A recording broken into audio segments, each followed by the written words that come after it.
Hey everyone, Rho here.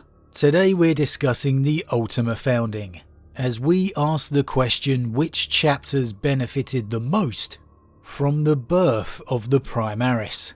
Now, I'm not really sure we need a spoiler warning here, but you know the drill by now. General spoiler warning to begin, as the events we are discussing today will be from across the Warhammer 40k universe, so you have been warned. But with that said, let's just jump straight in.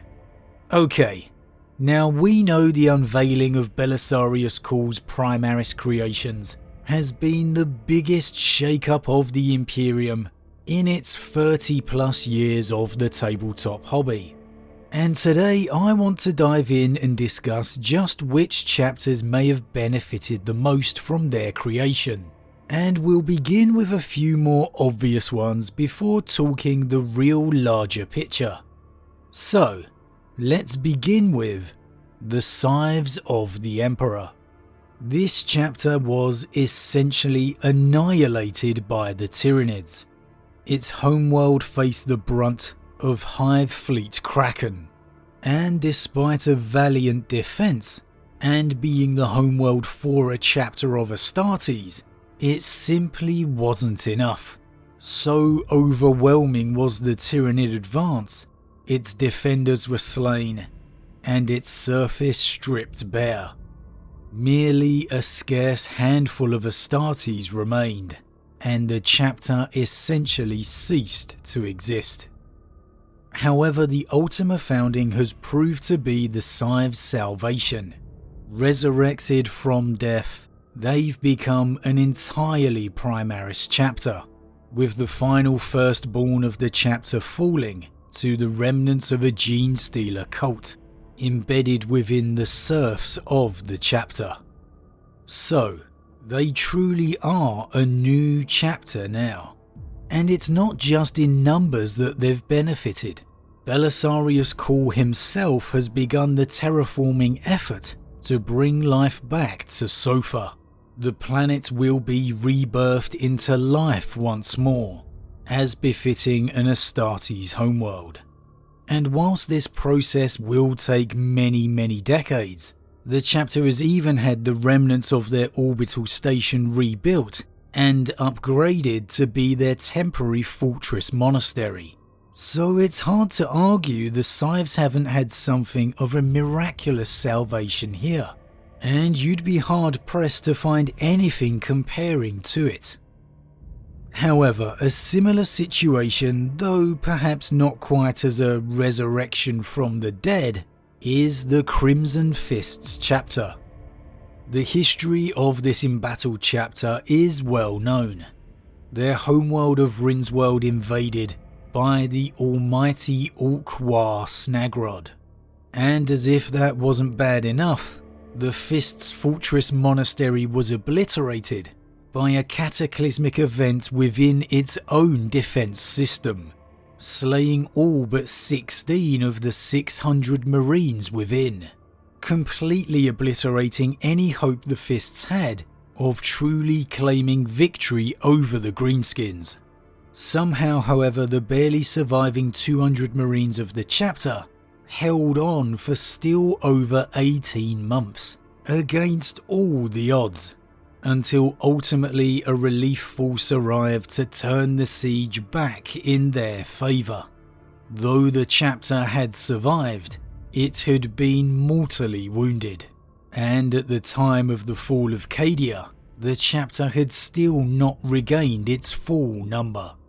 And that was when the demons came. Rinnsworld once again faced an enemy force invading, and the embattled Crimson Fists gave their all in its defence once more. Here salvation came, in the form of the Indomitus Crusade. Rabute Guilliman himself arrived, and the Crimson Fists were reinforced with new Primaris recruits. For the first time in generations, the Crimson Fists could once more take the fight to the enemy. So while perhaps not quite as dramatic a rebirth as the Scythes, it's an undoubted salvation ode to the introduction of the Primaris. And while perhaps these are two of the most clear examples of chapters directly benefiting from the Ultima founding, I really feel there's an argument to be made in the larger picture. And that leads me to the Dark Angels and the Unforgiven. The Dark Angels, as we know, are dedicated to their secret pursuit of the Fallen. And while the Primaris arrival has perhaps raised the risk of their secret shame escaping, it's undoubtable the formation of new chapters from the Lion's lineage and more members of the Unforgiven further enhances the Dark Angels' position in a number of ways. Their ultimate purpose of hunting the Fallen receives a huge boon in having more numbers now across the galaxy, which is even more convenient with Luthor heading a legion of Fallen. The Unforgiven now can truly bestride the galaxy in legion numbers. And that's the key for me here, because the Unforgiven chapters have remained far more closely tied than any other first founding and successor chapters. Yeah, you can talk Last Wall Protocol, but the simple fact is the Sons of the Lion don't need a protocol. They are unified by a cause, and they are unified on a daily basis. They may operate as independent chapters, but when Azrael calls, they all come. And there remains regular contacts and meetings between all of the Unforgiven. So this unified strength can operate in ways other than just prosecuting the Fallen. If their secret were ever exposed, for example, and the hardline Inquisition saw fit to eradicate all these tainted sons, the Legion of Unforgiven would quite simply be a formidable opponent. One perhaps not even worth considering facing. And this strength of unity is perhaps why the powers that be wouldn't. Because the Sons of the Lion are actually seen as the best hope of stopping a certain Rabute Guilliman, should the need ever arise, of course. And that's not my opinion here, that's actually written. I think we definitely need to do an all the evidence building to the Lion return video, because man, it is all really heating up. But I digress. With all that in mind, it's hard to argue the Dark Angels and Unforgiven haven't benefited the most. Now, the Dark Angels aren't alone amongst the first founding chapters who have benefited hugely from the arrival of more of their successors, or reinforcements to their chapter. How about Dante and the Blood Angels? The devastation of Baal came as close to the eradication of Sanguinius's bloodline as anything since the Siege of Terra, and in fact maybe even closer. It took all the sons of Sanguinius to heed Dante's call to action, and all those chapters of the blood were needed to even give them a fighting hope of saving Baal. And even then, without the arrival of Guilliman's Indomitus crusade, it wouldn't have been enough. Since then, of course, things haven't exactly got a million times better. Dante has more pressure than ever atop his shoulders now, as he now owns responsibility for defending fully half of the Imperium.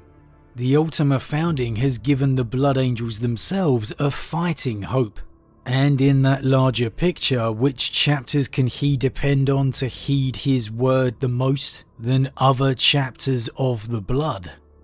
Dante may not lead an unofficial legion like Azrael, but he does carry the weight of the Warden title. And his fellow sons of Sanguinius have all recently come under his lead to save their ancestral homeworld. The Primaris reinforcements for those chapters were sorely needed, rebuilding them all from the verge of destruction. But then they became joined by more successors to the Angel's lineage, further bolstering the chapters of the blood. So the fact now is that Dante and the Sons of Sanguinius represent the best hope for the Imperium Nihilus' survival. Now last but by no means least, the Space Wolves. The Wolves of Russ. Now you may be a little confused as to why the Wolves are amongst my suggestions here, but hear me out with this one. The Wolves were always alone. Whilst all other Primarch legacies entertained countless fellow successors, none more than the Ultramarines, the Space Wolves, however, had none. And yes, this was due to the unprecedented nature of the Canis Helix, the mark of Russ. And sure, their number was in likelihood greater than a standard chapter, but they were far from the Legion of old. The waning days of the heresy truly saw the Space Wolves Legion shattered, with Russ's final gamble to face his brother Horus. However, despite being alone, or maybe perhaps because of it, the Space Wolves have never shirked in what they see as their responsibility: to defend the people of mankind, no matter the odds. And that is something that has taken them into war against the Inquisition itself. Now, the months of shame are widely known, but in essence it saw the Space Wolves defending the people of Armageddon, who had fought so bravely to defend the world against chaos in the First War for Armageddon, from the forces of the Inquisition, including the Grey Knights, who wanted to purge all mortal civilians and soldiers alike, their reasoning to stop any possible taint of chaos spreading. And this tense standoff ultimately led to full-on warfare, due to the actions of the Inquisition and the Space Wolves' refusal to let any innocents die. Ultimately, a ceasefire was agreed, after grievous losses to both sides, and the intervention of a certain Bjorn Nefel-Handed himself. However, the longer the war escalated, the truth is the Wolves could never win. The numbers and resources of the Inquisition are virtually limitless, while the Space Wolves comparatively were very much limited. While yes, they would never surrender or betray their oaths, they would have ultimately simply been worn down through sheer attrition. However, now, the Space Wolves are no longer alone.